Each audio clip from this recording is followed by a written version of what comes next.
Now, we had a really brilliant protest in Leicester last week at the Clock Tower. Now, that was Thursday, and they say a week is a long time in politics, and my goodness, it has been. And I've just been asked by the BBC, why are you doing this? You've got your no deal legislation through Parliament. Well, we're doing this because this is a really, really important constitutional principle. Now, I usually give my speeches in courtrooms.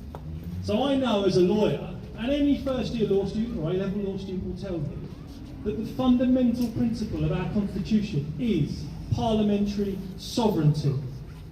So I said to the BBC, and I'll say to you now, that this is still as important as ever, because we have got a statute passing through Parliament at the moment. Lord Willie Back, who sent his apologies, was in the House of Lords till 1:30 a.m. last night, or this morning, in order to vote through that legislation in the Lords, and hopefully that will go through Parliament tomorrow.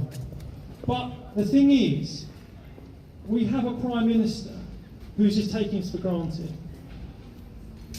We've got a great seat of learning here in Loughborough University, and they do political science. I think we've got a few political science students here.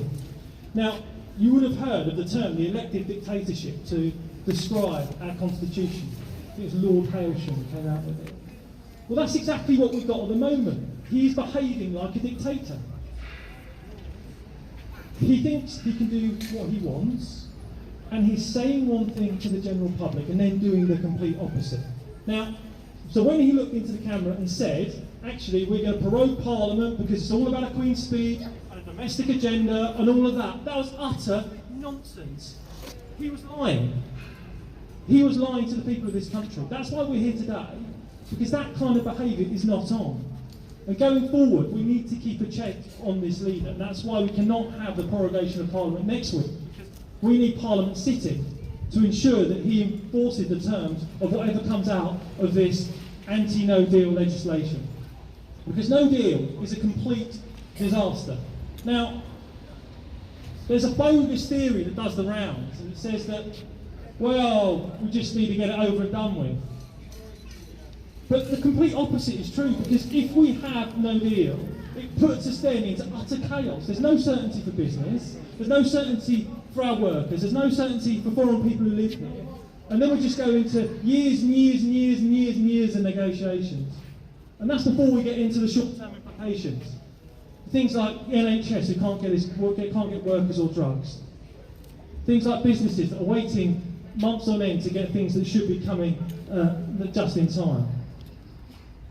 There is no mandate for no deal.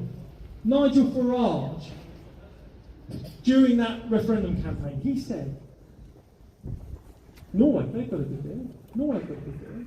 You've all seen the clips. He said that lots of times. Norway has a good deal. Norway in the customs union. Norway in the single market. But that's what he was advocating. He wasn't advocating no deal. There is no mandate for a no deal. And there's no mandate for a no deal because it's completely nonsensical as a policy to pursue. That's why it's absolutely brilliant that we've got a cross-party show of support here to defend our Constitution. And I could add to that people like Ken Clarke, people like Winston Churchill's grandson, Nicholas Soames, people like Boris Johnson's brother, Joe Johnson, all One Nation Tories, all no longer part of this government. Thank you.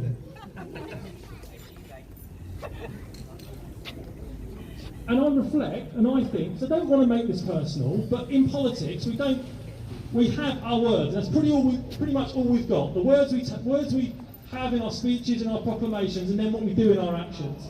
We have people like Ken Clarke, Nicholas Soames on the one hand, and then we have our current MP here in Loughborough. And she was saying not long ago, and you may have seen the billboards around the country that are quoting this. No deal Brexit will be a disaster for the finances of households and businesses across the country. Exactly right, exactly right. And to say that on the one hand, but then to throw your lot in with a no deal cabinet on the other, is duplicity of the highest order. And I was absolutely shocked today when the language was adopted in an interview with Radio 4 of the surrender bill. the surrender bill. Now, there's no way any right-thinking person can adopt that language. And I was absolutely astonished to hear our MP say that. The surrender bill. It's far from a surrender bill. It's what most people in this country want.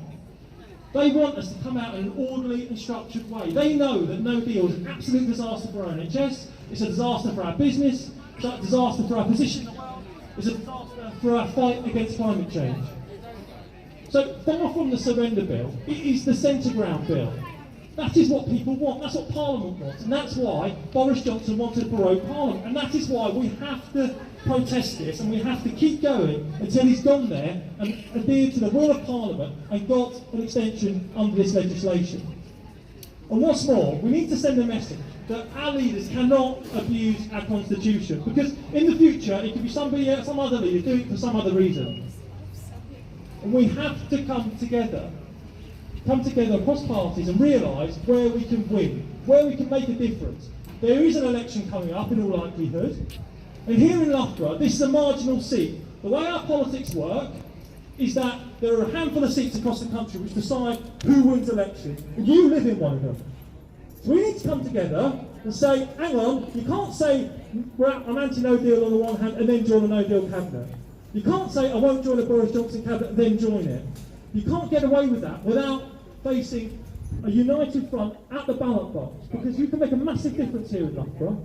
We need to get this abusive government out, and you can do it here in Loughborough. So that's why, in due course, I'll be asking for your vote. But that's not about me today, it's about coming together to uphold and protect and defend our constitution. So thanks so much for coming. I think this is a great show of strength for Loughborough, and I look forward to working with you all in order to defend our constitution and spread the opportunity and to spread what are democratic rights that we should hold dear. So thanks so much for coming, and I'll see you around.